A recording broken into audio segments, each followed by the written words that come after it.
Brothers and sisters, I speak to you today about the first letter to the Thessalonians. This is one of those sections of the Bible that the whole of it sounds like a letter. When you think of Corinthians, that does not sound like a letter, but it is. But all of 1 Thessalonians sounds like a letter. When Paul parted from Barnabas at the beginning of what is called his second missionary journey, he chose Silvanus, otherwise known as Silas, as his traveling companion. Soon afterwards, he took his disciple Timothy along with him. Paul was now clearly at the head of his own missionary band. About AD 50, Paul arrived in Greece for the first time. Paul was the apostle for all of the Gentiles. But he focused, if you look at where his letters went, many of them went to areas of the Hellenist, the Greek. We have Corinth, Corinthians, Thessalonia, Thessalonians, and on and on. That was an area that he converted, but that was an area that he did the best with and where he left missionaries and his apostles. In making converts in Philippi, and soon afterwards in Thessalonica, Paul was beset by persecution from Jews and Gentiles alike. Moving on to Berea, he was again harassed by enemies from Thessalonica and hurriedly left for Athens. Silvanus and Timothy remained behind for a while. Paul soon sent Timothy back to Thessalonica to strengthen that community in its trials. Timothy and Silvanus finally returned to Paul when he reached Corinth, probably in the summer of 51 AD. Timothy's return with a report on conditions at Thessalonica served as an occasion for Paul's first letter. The letter begins with a brief address, which we heard Monday. The body of the first letter consists of two major parts. The first part we heard on Monday. The first is a set of 3 sections of thanksgiving, connected by 2 apologies or defenses dealings, respectively, with the missionaries' previous conduct and their current concerns.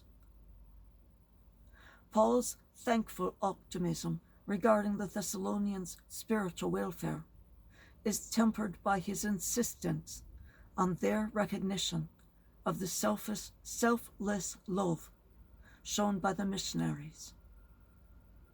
In an age of itinerant peddlers of new religions, Paul found it necessary to emphasize not only the content of his gospel, but also his manner of presenting it, for both attested to God's grace as freely bestowed and powerfully effected.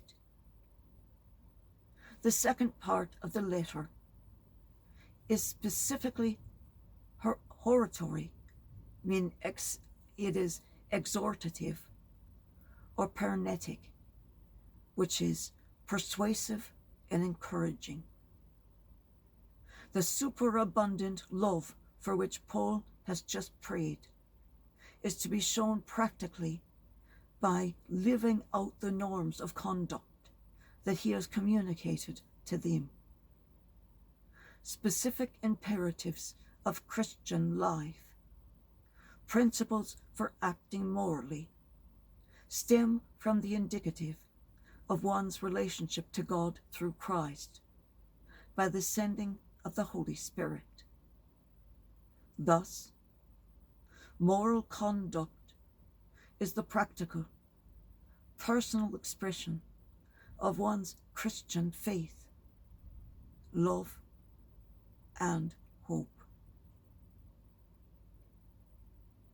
And you'll notice that when there's a word that I know none of you have ever heard before, like hortatory or paranetic, I will define it, always. Because if I don't know it, with all of my background and my mother being an English teacher, I know that almost no one else is going to know it either. My mother used to give us examples of words. She would give us hard words and we had to use it 4 times in a sentence. That was a bugger. But that's what gave us our vocabularies. My twin is an attorney, and I have worked in so many different fields. I have vocabulary that's, beyond comprehension, and I've lost 70% of it. So, hortatory and paranetic, P-A-R-E, N like Nancy, E, T as in Tom, I-C. Those 2 words are defined within my script and will be in the Facebook printing of this lesson. And I will do that always going forward. If there is an unusual word, ever so often, one of my writing partners or I will throw in one of those words, say, he, who's paying attention now?